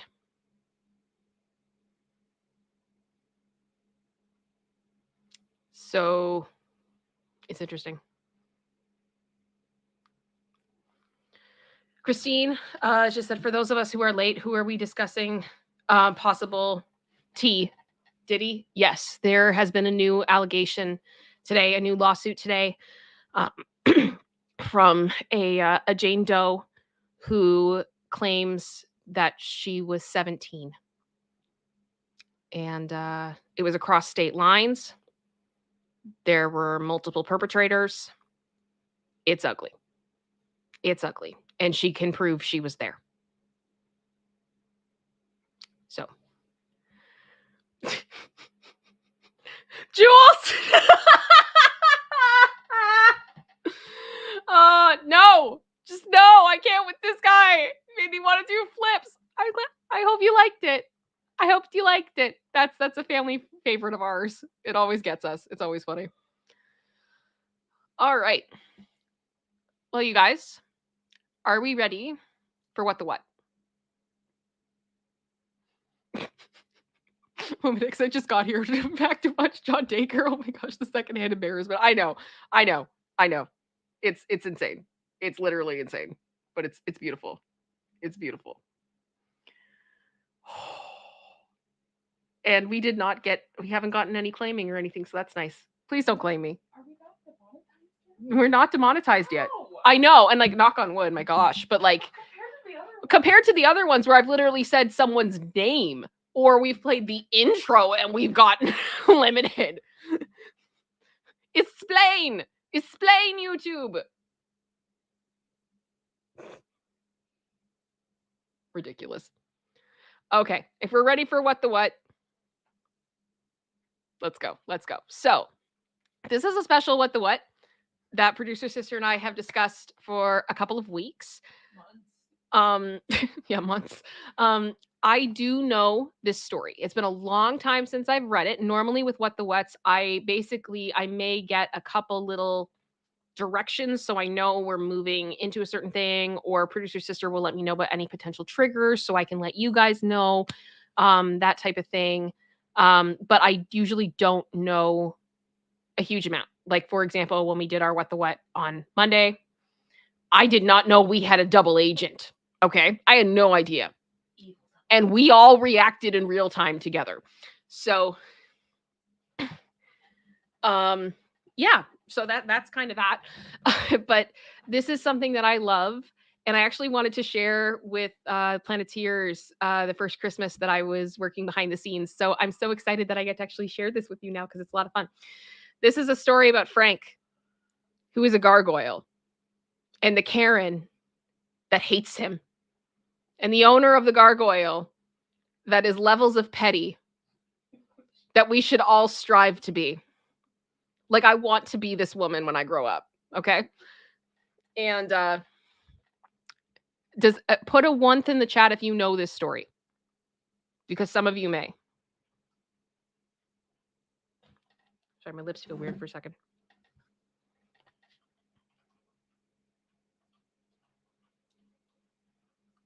Anybody else getting horribly dry lips right now? No matter what you do? Okay. I don't think we're. So you guys are just saying like second as in like you don't know? Oh, okay. Here we go. All right. So, Frank the Christmas Gargoyle. Producer sister's note. This was originally on Facebook. So the original Facebook post has been taken down by Facebook. Sorry, Facebook page has been taken down by Facebook, not the OP. We can only assume this was due to much complaining by Karen. Screenshots from other sites were used. Okay? Let's go. So one of my neighbors left me a note informing me that my gargoyle statue is not appropriate and not in keeping with the Christmas spirit. They firmly suggested I rectify the situation immediately. So she put a little gargoyle figure on her front porch. On her porch. By her front door. On her house. Her property. Okay? Just so we're clear on that, this is her place that she owns. Well, problem solved. Frank is now festive. I'm pretty sure this is not what they had in mind, but I look forward to the future note stating as much. But 1, Frank is very heavy and he doesn't get moved. And 2, I like him even if he's not so great at warding off evil Karens. So this was the foundation. This lady has her own house. She has a decoration on her porch. Neighbor Karen does not like said decoration and says she needs to rectify the situation. There's no authority here. It's just, I just don't like what's on your porch.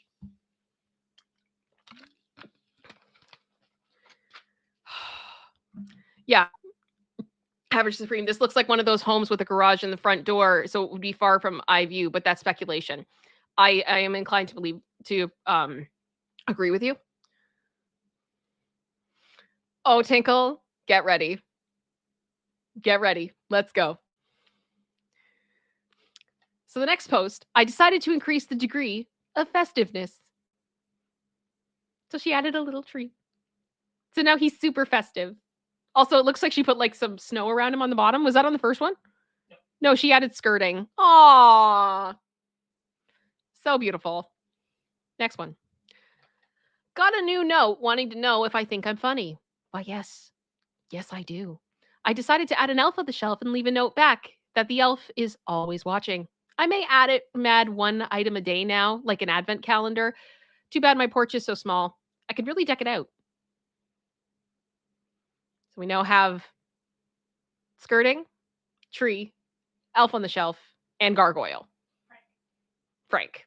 We have Frank. Right? Is anyone offended by this? Are we offended that someone decided to do this on their front porch? Because I'm personally not. I think this is hilarious. I think this is great. I love it. I love exactly. This is fun. Who cares? Like, ugh.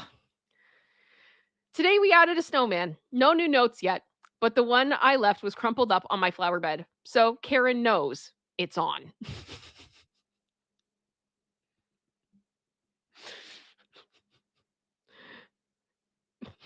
DVD. I'm offended by the Karen. Love the homeowner. Exactly. Yeah. And everybody's like, this is funny. This is cute. What's the issue? Okay. So this one is by special request. I don't wade into the Die Hard as a Christmas movie debate, but I imagine Karen is not of the mind that it is. Therefore, it seems most appropriate to include Bruce Willis in my display. Yippee-ki-yay and Merry Christmas. No new notes as of yet, but I will keep you updated. I love this. Especially like my husband actually has a mug that says like Die Hard is my favorite Christmas movie. You don't find him on that. You just don't. It's at a Christmas party. It's literally on Christmas Eve. It's a Christmas movie. And it has Alan Rickman in it. What do you want? It's a good movie. Okay. Next one. I tried to convince one of my cats to sit outside in a costume as a part of my display, kind of like the one of those living nativity displays. They all declined. So festive skeleton cat it is. And he has a little hat, a scarf. So we now have the skirting, the cat with its festive wear, the tree, Bruce Willis, elf on the shelf, snowman, and Frank.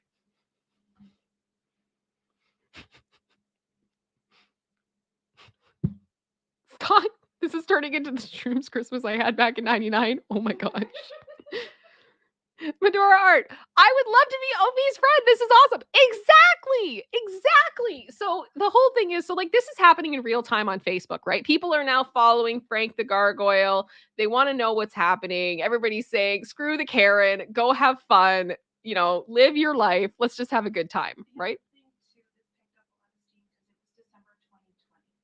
Oh, this also happened the year of the pandemic.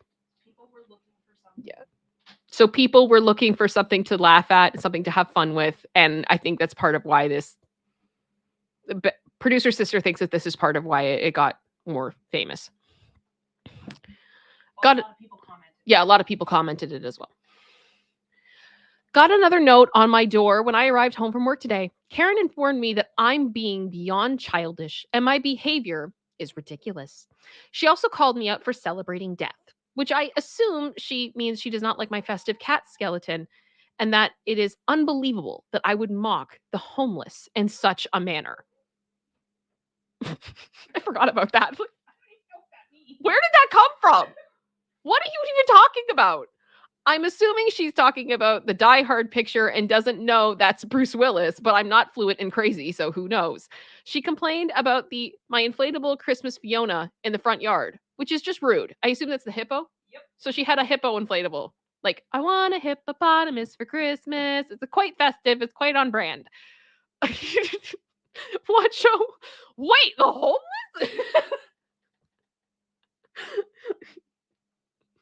Okay, so she has an inflatable Fiona. For those of you that don't know, there was a zoo that had a little hippo calf born, and they named her Fiona, and she went kind of viral because she was adorable. So yeah, the Fiona just means it's a hippo. Who doesn't love Fiona? Oh, and she threatened to report me to the HOA again. Anyway, I'm gonna leave this picture taped to the front door, to her front door, the front door, in case. Blah. I am going to leave this picture taped to the front door in place of the note tomorrow, in addition to the next piece and what I am referring to as the best festive display in the land. Stay tuned. Here we go. Well, if she didn't like the cat, she's definitely not going to like the dog. I think he's hella festive, though. He's also noise activated and has fresh batteries. So the next time she leaves a note, she's in for a surprise. I made sure to put a collar and tags on him. I don't want Karen reporting me to the county for having an unlicensed dog. This display is going to take over my entire porch. And what I love about this one is you can really actually see that the front door is like back a ways. So you really have to be looking. And quite bluntly, if you take away everything else that's there and you just have Frank, he really blends in with like the walls and the floor. So I don't know why this Karen got so up in arms about this, because it's just absolutely ridiculous. It would seem that my dog got a little frisky when after Karen this morning. The note was short and sweet and to the point today, and I guess that is the image above. I'm not exactly sure what the wet spot on the ground is, but I'd like to think that Karen wet herself a little.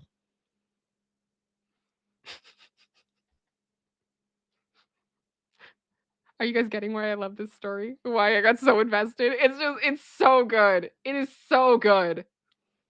All right. I had an early morning dentist appointment and I needed to go to the grocery store, I assume. So it was dark when I put out today's edition. Karen had already been here by the time I got home.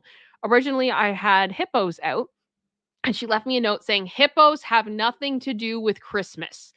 Written just like that in all caps and a full 10 exclamation points. I kind of feel like I'm talking to my dad now. He used to text me in all caps. I personally found this statement false and offensive. Who doesn't want a hippopotamus for Christmas? Okay, maybe just me. Anyway, I put up a sign so she'd know how incorrect she is. So there is a sign by all of the Fiona plushes she now has on the front. She has 4 of them that are all dressed appropriately for holidays, except for the one on the bottom who has sunglasses on. And I'm trying to see the full sign here. Yeah. Hippos are Christmas AF, and there's a song about it, and it is fabulous. House hippos! Thank you, Ben. Oh, gosh. Here we go. Next one. Oh, I forgot to mention that I got a sign for the dog. It lights up. Got to be festive. Beautiful. Beautiful. Beautiful. Jules says, does he know who this Karen is? This woman is just nuts. I do believe the homeowner is aware of who this Karen is. I think she is. Oh, there you go, Wendy. You're getting festive. You currently have that ringtone. Why not? All right. Frank the Christmas Gargoyle. Here we go. The next post. With all these notes I've been getting, it made me think about someone else who liked to write demanding notes, namely the Phantom of the Opera. I guess that makes me Monsieur Vermin now. Anyway, I thought Karen needed a place to put her notes. so she wouldn't waste so much tape putting them on my front door. So I made her a note box complete with phantom lyrics from the musical. You may have also noticed that large wreath that was added today. I know what you're thinking. That's boring and I'm losing my touch. Fear not, that is no ordinary wreath. It is a magic portal to the land of alternate Christmas. You never know what might stop popping out of it. No new notes from Karen today, but I did get a package delivered from FedEx, and the driver left a note on the box that my display was the funniest thing he's seen all year. Okay. So here's the wreath. And then the note. Please leave all notes with the Phantom. Are any of you theater kids like absolutely screaming right now? Because I think it's absolutely fabulous. General Scott, you know this Karen is just standing in her front room looking out the window, clenching her butt cheeks in anger. Oh, yeah. Oh, yeah. Yes, Katie, it's a Stargate. It is a Stargate. Yeah, watch out. The Phantom. It's so good. Okay. So I was sitting on the couch eating my lunch today, and there was a knock at the door. Initially, I thought it must be FedEx delivering a package, but when I looked out my window and saw the guy standing out there and a truck from the city parked on the street, I thought to myself, uh-oh, Karen went and called the city on me. Now it's game on. Turns out he was just there to fix something with the water meter and wanted to let me know so it wouldn't be like, who's this weirdo out there on my property? And I'm like, yeah, there's a lot of that going around. He complimented my festive display. Well, it looks like the first one through the wreath is the coronavirus. It's 2020 after all. It was only a matter of time before this ever showed up. Maybe he will be able to keep Karen 6 feet away from my porch.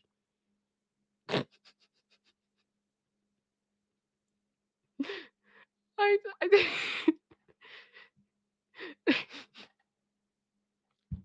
like I said, the petty is just absolutely glorious.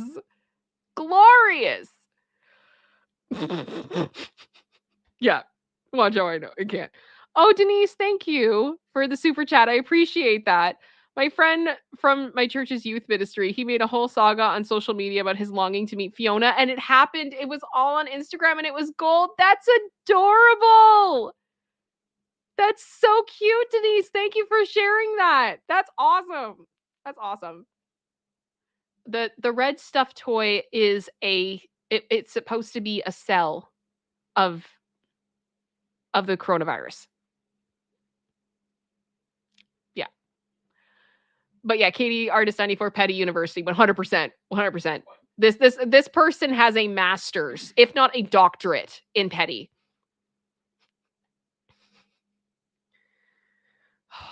We have a note, and she put it in the trash can. Today, Karen wanted me to know that I'm stupid and immature. If I keep it up, I'll be sorry. She's friends with the mayor, and her name is not Karen.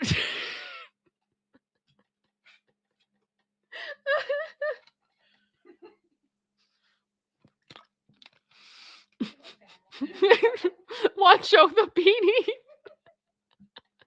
This is why I figured, I know I've seen this before, but I thought you guys would appreciate it and you'd be fine with it because it's still amazing. It's so good. Oh. All right, next one. Since the plague of 2020 showed up yesterday, it seemed that we were in need of a doctor. He appears to be a little holiday confused, but cut him some slack. It isn't easy being a frontline healthcare worker these days. The bunny ears, I just...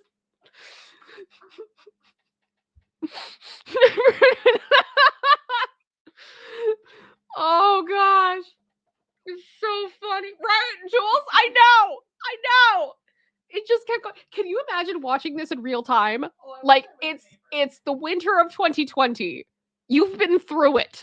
We've been through it. And you will open up Facebook and this is what you see. And every day you get this update. It's amazing. It is amazing. Can I send you stuff to add? Why? Just like to OP, can I send you stuff for the display? Oh, yeah. Yeah. Oh, okay. We gotta keep going. So there is the beauty. That's the beautiful the front porch, what we're looking at. It's just fun. No one's hurting anybody. And this is the thing. Like, mind your own business. If it's not hurting anyone, like, get over it. It's festive. Like, come on. Here we go. Didn't expect a note today since it's raining, but Karen made sure to inform me that I haven't officially reported to the Homeowners Association and the mayor is being called. I feel the only appropriate response is a little Kevin McAllister. The mayor actually lives in this neighborhood. The city does do this Spirit of the City award that they give out to the best landscaped house or something like that. They put it in a newsletter. Wouldn't it be so cool if he gave me the special Spirit of the Union award? That would be so awesome.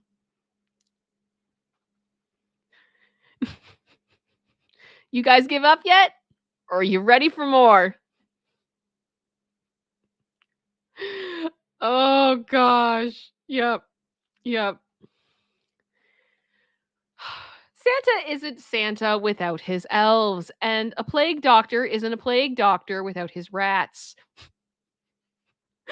We all know it's the little guys that do all the heavy lifting while the boss gets all the credit. So these guys are bringing the festive and they are doing all the holidays. It's like an army of festivity. I'm going to need a bigger porch.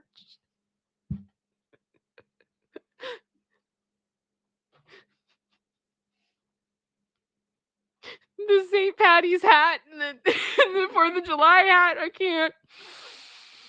Yeah, exactly. The St. Patrick's. Like, I cannot. It's so good. It's so good. I thought you'd like this. Oh my gosh. Okay. Oh. Whoa. I go away for 3 hours and there was a melee. Looks like we struck a nerve today. Karen's note today indicated that she is most unappreciative that I would choose to put Vermin on my porch. My display is horrid, and my parents must be so proud to have raised such a completely disrespectful and spiteful daughter. Well, Karen, my parents are no longer with us, but I'm absolutely positive they would be proud and loving this whole thing. Where do you think I got my sense of humor and charm from? Plus, my mom taught me to never back down from a bully. So, yeah, they'd be laughing their butt off. My mom would be making me more holiday hats to use, and now all my rats and dog have Karen cooties, though. Good thing I know a good veterinarian. Don't worry, nothing is damaged, and it's all going to be replaced with some upgrades. You notice she didn't touch the hippos, though, because even her little Grinch heart, Karen, knows that hippos are Christmas AF.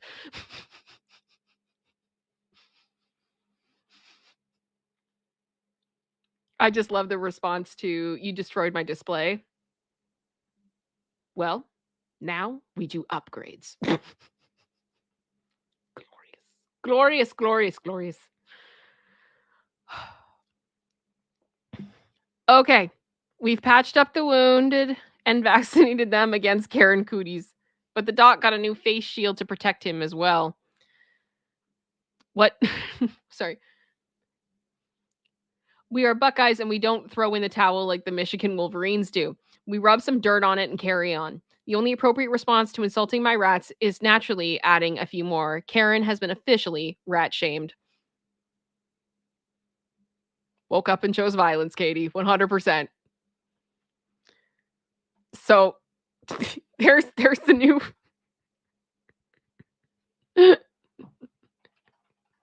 it's so good. So good. All right. After the great rumble with the rats yesterday, it seemed Frank needs some backup. He's so festive looking. Now he can't keep the riffraff away. So we doubled our scary gargoyle power today. We now have Fred keeping a watchful eye. No notes today so far. No word either from the Homeowners Association or the mayor either. Not that we expect to actually hear from them. So there's a little tiny baby gargoyle underneath where Frank is. So we have Frank and Fred. So at this point, this is kind of where it ends, sort of, is Frank the Christmas Gargoyle ended up becoming quite a phenomenon. And people were very invested in their story and followed them on Facebook, and they decided to do something great about it. And over the next year, they raised money for charity, and they raised $500,000 for charity thanks to this insane display that just kept on getting more and more crazy, and they were able to help a lot of people. Next few slides, you have an article about it. So we have an article about it here. So it started as a neighborhood joke. Now Frank the Christmas Gargoyle has raised $500,000 for charity. Dayton, Ohio, with his bright sunglasses, festive hat, and stony smile, Frank the Christmas Gargoyle became an unlikely social media star after years on his owner's Denise Starr's porch. And that's the thing too. He was there for years. So whatever. He started to ruffle some feathers last December when a neighbor left a note declaring the decoration needed to come down because it wasn't in the Christmas spirit. What happened next sparked a year-long series of Facebook posts granting the Gargoyle more than 700,000 followers and a starring role in a Christmas book.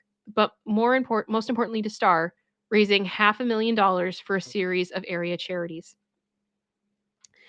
So, yeah, Frank Christmas Gargoyle went viral on Facebook after a rude neighbor left a note. So far, they've raised this much money. The Gargoyle now rotates its holiday displays year round. The owner plans to keep Frank up as long as he continues to raise money for good. Is that not just the best story ever? From then on, Star made a point to ensure that her porch stands out, especially around Christmas time. As the holiday gets closer, she adds more and more quirky decorations to the display. It's kind of like an advent calendar, countdown to Christmas, and we add a new character every day, she said. They have all the dressings of the holiday. Maybe some are wearing Santa hats or red or green scarves, but Star likes her decorations to be a bit more unconventional. Next to Frank, there is an army of skeleton creatures, Fiona the hippo, and a toilet covered in tinsel. Yeah, that happened later on too. That was good. The wackier, the better. It just really was a joke, Star said, but for whatever reason, people really responded to it. It seemed to be something people needed after a difficult 2020. Weeks after she posted about Frank the Christmas Gargoyle and his battle with a neighborhood Karen, Star said her Facebook page built up a massive following. They send their personal stories and how the page makes them laugh and helps them through a difficult time. So that's really the coolest thing for me, she said. Some began to offer donations to help Star build up the display, but Star thought that the money would be better suited helping others. Within weeks, Frank's first fundraiser raised more than $80,000 for the Dayton Food Bank. And at that point, I decided to see how long it can go for the whole year, Star said. She started rotating Frank's holiday displays, changing up the charity depending on the need that particular season. Every real holiday and a few made-up ones, she said. Star said her second fundraiser was feeding Texas in response to the state's freeze at the beginning of the year. Others included the Cincinnati Zoo, the Gary Science, I don't know if I'm saying that right, Sneeze Foundation, Hospice of Dayton, and currently Feeding America. We just officially hit $500,000 raised across the charities, so that was really exciting, she said. Frank also inspired others to find their own ways to give back. In South Carolina, a woman inspired by Frank's story turned it into a Christmas picture book that uses the proceeds to fund her local parents' teachers program. I had never had any expectation it would do anything like that, Star said. And now, a year into her journey with Frank's fame, Star said she's going to put in work to make him bigger than ever. She's gotten a few decorations donated and invested in a giant inflatable gargoyle for her front lawn. That's as close as I could get to a Macy's Day balloon. Look at this thing. Oh my gosh, beside the Fiona. I was expecting the hippo to be bigger based on the way that Karen was complaining. It's a tasteful little inflatable. People need to calm down. This is ridiculous. Star said she'd been in touch with her neighbor about the display and let her know about the money it had raised for charity. While she still gets notes from time to time suggesting she's not 100% on board with these silly decorations, Star said the neighbor seems to be in on the joke now. Just have fun. People need to calm down. Now, Star says she plans to keep it going as long as Frank continues to be a force for good. In her mind, that's in keeping with the Christmas spirit. It's just kind of cool to be able to use my sense of humor to kind of help other people out, she said. So there's the book that exists.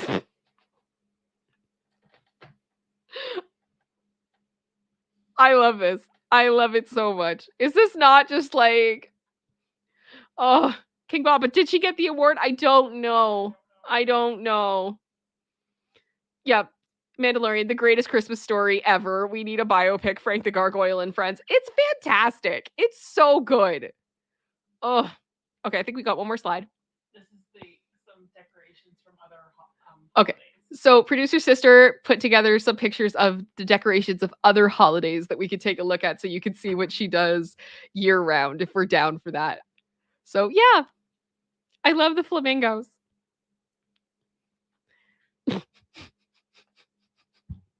St. Patty's Day. I don't know what I like best. The bear with the lamp, like I can't even say it, or the stair. The bear or the stair. I don't know. I don't know. It's so beautiful.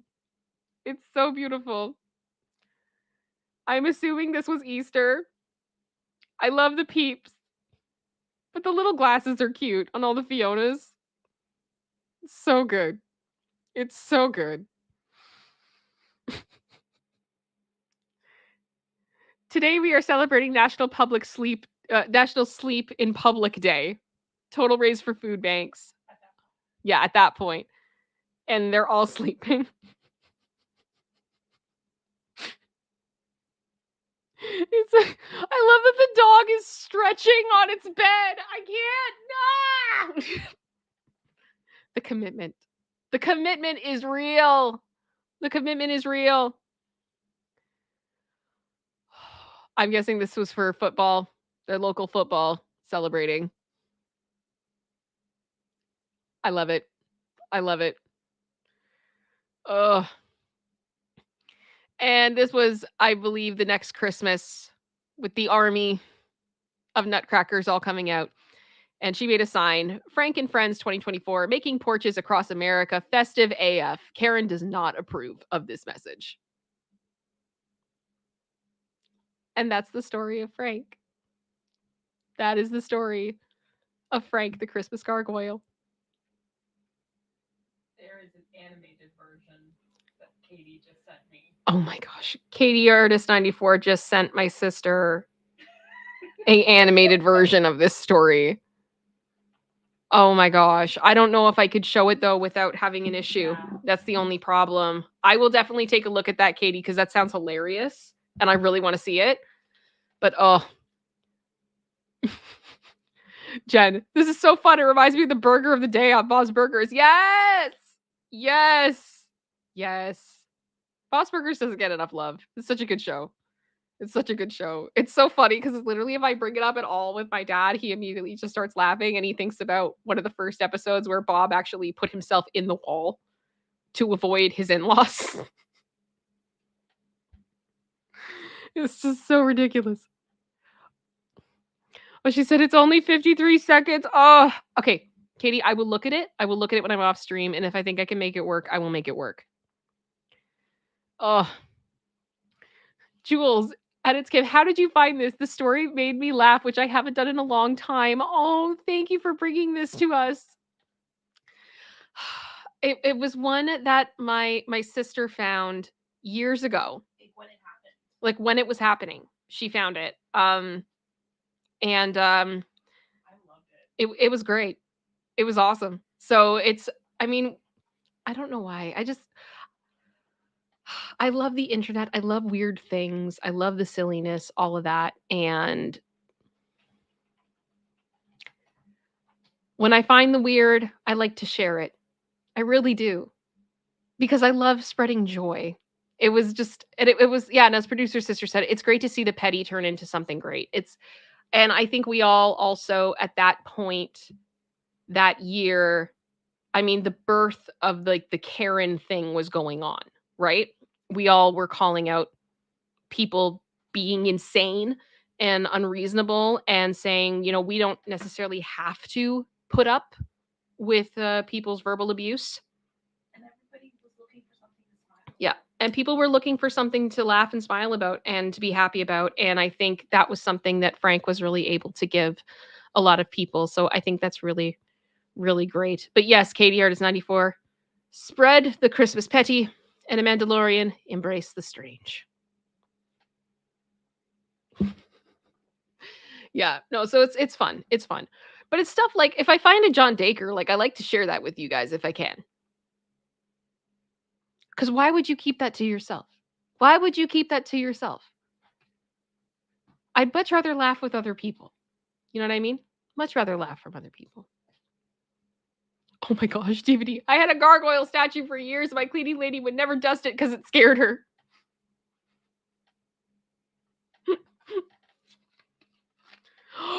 Tinkle, do not. No!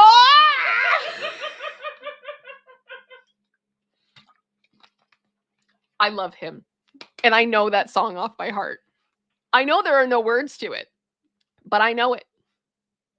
I know it.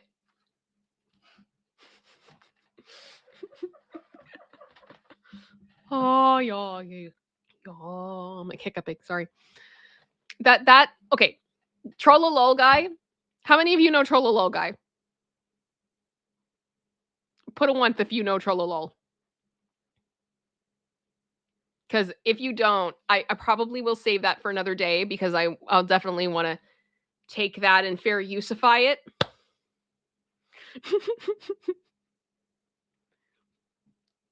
There's a few people going like, no, but there's a few people going, I do.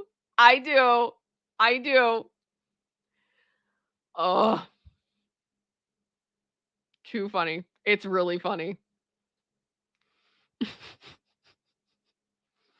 It's a song. It's a song. You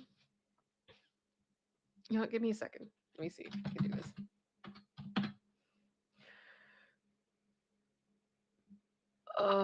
Because the thing is, the difficulty of it is that it is a song, and songs get hit bad. So, but I'm also not seeing anything about who owns it. Like,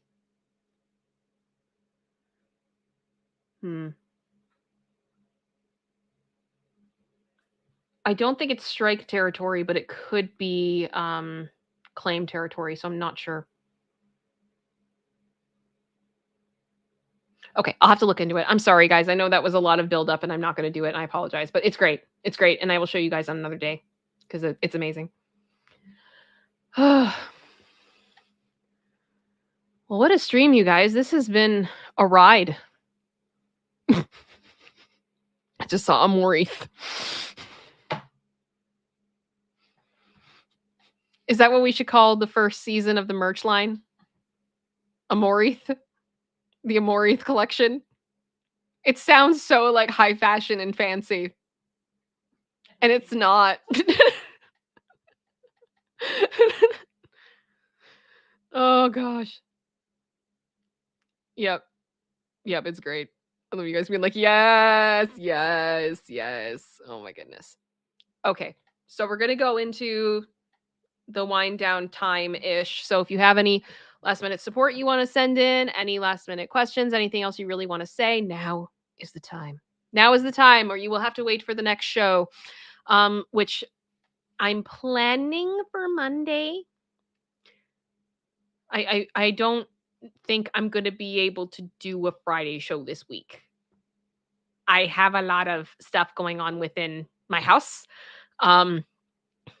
We had to start late today because, as I shared with you all in a previous stream, when we had a crack in our foundation and we had to rip open all the walls are now closed.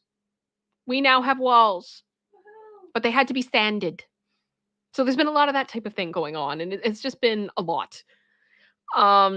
So, and I also doing other stuff, like we're doing a bedroom reno for myself. It's just like there's There's too much going on. There's too much going on. And I also have to get ahead with work and everything. So I don't think the Friday show is going to be possible, unfortunately. But we should be back on Monday and all should be good. Oh, Denise just said, I just wanted to wish a happy holiday season. I'm scrambling, decorating, and wrapping gifts. Our family Christmas party is on the 17th this year. You know what? That's actually almost better. And I hope you guys enjoy it. So it isn't as crazy the week of. And I'm sure that you guys will have a lot of fun. I can only imagine, Denise, like your family get-togethers is probably fun. I can imagine that. Oh. Can you imagine seeing Do It for Dan shirts out in the wild from Katie Artist 94? I mean, maybe one day. Maybe one day. Oh my goodness. Shirley just said it's Kim and at producer sister. Love, love, love your sense of humor and wonderful live streams. You ladies rock. Thank you so much. It's very kind of you. Oh, just taking here.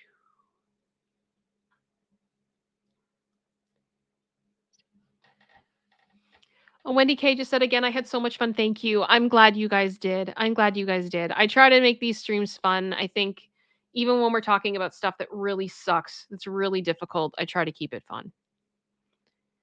I will ask again for you guys, especially on a stream like this, because of the content that we're talking about, if you would be willing to.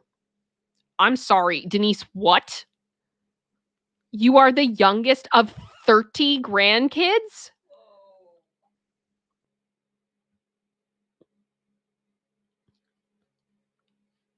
Wow. That's a lot of people. That's a lot of people. Wow. Sorry.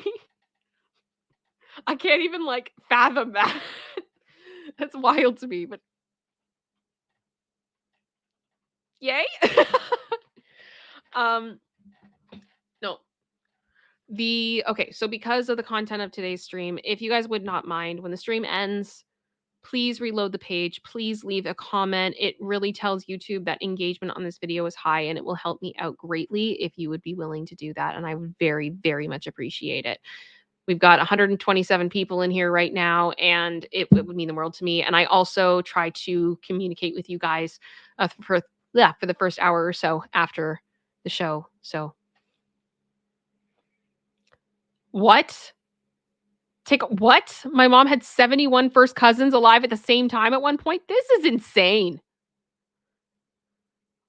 Carbonated source, I'm in the middle of over 100? What?